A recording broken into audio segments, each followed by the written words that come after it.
नमस्कार. मी प्राध्यापिका मेधा दाते. लेखक क्रमांक 243. 30 ऑगस्ट. नर नारायण. काहींच्या बाबतीत ईश्वरी अवतार जन्माला येणार हे आधीच माहीत असते, जसे परमसद्गुरू श्रींचेंचे होते. बाकीजण संत वाक्य किंवा वेदवाक्य यावर विश्वास ठेवून आपले नारायणत्व सिद्ध करतात.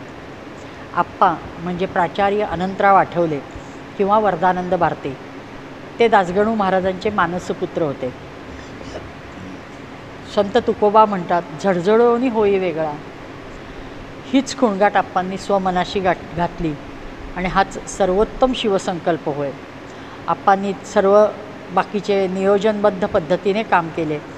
हजारोंच्या जीवनात कृतार्थ क्षण येत असतात, पण ज्यांचे संपूर्ण आयुष्यच कृतार्थ होते असे क्वचितच असतात.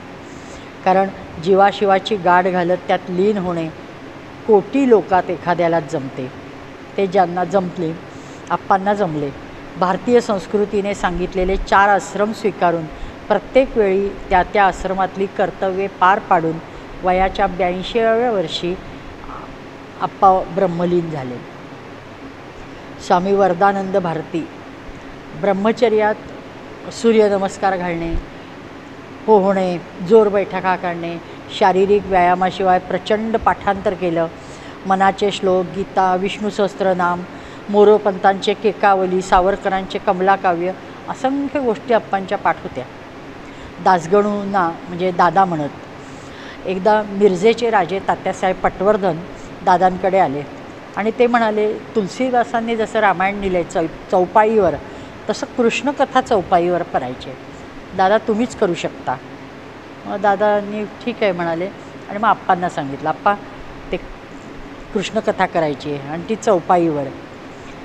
लगेच आप्पा हो म्हणतात आणि अतिशय अप्रतिम आप्पांनी 18 सर्गामध्ये कृष्णकथा तयार केली.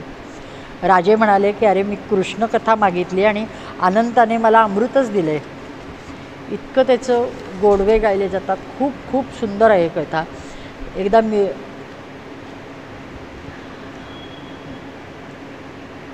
आप्पांनी 10 उपनिषदांवर भाष्य पण केले आहे. ब्रह्मसूत्रावर भाष्य केलेलं आहे. सुदैवाने हे सगळं त्यांच्याच कृपेने अनेकदा त्यांच्याबरोबर ह्या सर्व ग्रंथांची पारायणं, चर्चा सगळ्यात सहभागी मला होता आलं.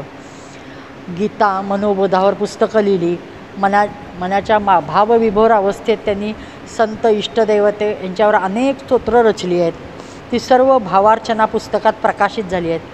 एकदा प्रकाश निकते सर आप्पांना म्हणाले की आप्पा तुम्ही सगळं केलं, पण आमच्या नामदेवावर काही केलं नाही की आप्पा शीघ्र कवीच होते. आप्पा म्हणाले, प्रकाश कागद घे, पेन घे, चल. म्हणून त्यांनाच लगेच लिहायला बसवलं आणि भक्तरत्नम संतवर्यम भक्तिमार्ग प्रबोधकम विठ्ठलांग्रीरतम वंदे नामदेवम पुनः पुन्हा असं म्हणत 5 मिनिटात अष्टक तयार झालं. निकते सर खूप खुश झाले. आप्पांनी विचारलं, आता तक्रार नाही ना माझी काही? पुढे आप्पा पुण्याच्या आयुर्वेद महाविद्यालयात 36 वर्ष प्राचार्य होते. त्यांनी आयुर्वेदावर अनेक पुस्तके लिहिली आहेत. ते उत्तम वक्ते होते, पट्टीचे कीर्तनकार होते. सगळ्यात महत्त्वाचे म्हणजे कॉलेजची मुली प्रचंड संख्येने कीर्तनाला कशी खेचायची ही कला त्यांच्यात अवगत होती. जागेसाठी मुलांच्यात भांडणं होत. नामावरचे दादांचे गीत, स्थिती काल देश असो काही का ना, रामकृष्ण हरी जय जय भावाने म्हणा, असे 3-3 पदांवर खूप मोठं रचलेलं आहे. ते सगळं त्या मुलांकडनं आप्पा म्हणून घ्यायचे. दुसरीकडे त्यांचा गृहस्थाश्रम उत्तम चालू होता. रूपगुण संपन्न, विनयशील, संस्कारी, कर्तव्यदक्षी अशी सहधर्मचारिणी सौ इंदिरा वहिनींच्या रूपाने मिळाली होती. योग्य वेळी 4ही मुलामुलींची लग्न झाली. आता वानप्रस्थाश्रमात आप्पांनी प्रवेश केला असं ते सारखे उल्लेखू लागले आणि त्यांनी एक अभिनव प्रयोग केला. आपले जीभ जिंकायची, जिव्हा लोलुप्य जिंकायचे म्हणून त्यांनी एक पदार्थ 2-2 दिवस, 4-4 दिवस भूक लागली की तोच पदार्थ खायचा. इतका खायचा की शेवटी त्याचा नशा आला पाहिजे. आणि ही सगळी त्यांची संन्यासाची पूर्वतयारी होती. आईच्या माघारी मात्र संन्यास घेणारे त्यांनी कबूल केलं होतं. त्यानुसार 1991ला त्यांनी संन्यास घेतला.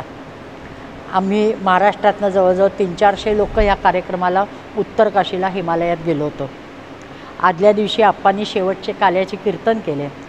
कृष्णप्रेमाने आप्यांनी सगळ्यांची अंतःकरणे हेलावून सोडली आणि दुसऱ्या दिवशी संन्यास विधी सुरू झाले. गोठवणाऱ्या थंडीत विरजा होम प्रसंगी रात्री गंगेमध्ये उभे राहून संन्यास विधी केले. वरदानंद भारती हे नाव त्यांना दिले गेले. धन्य दिव्य संकल्प आणि धन्य आचाराभिमुख स्वाध्याय. नमस्कार.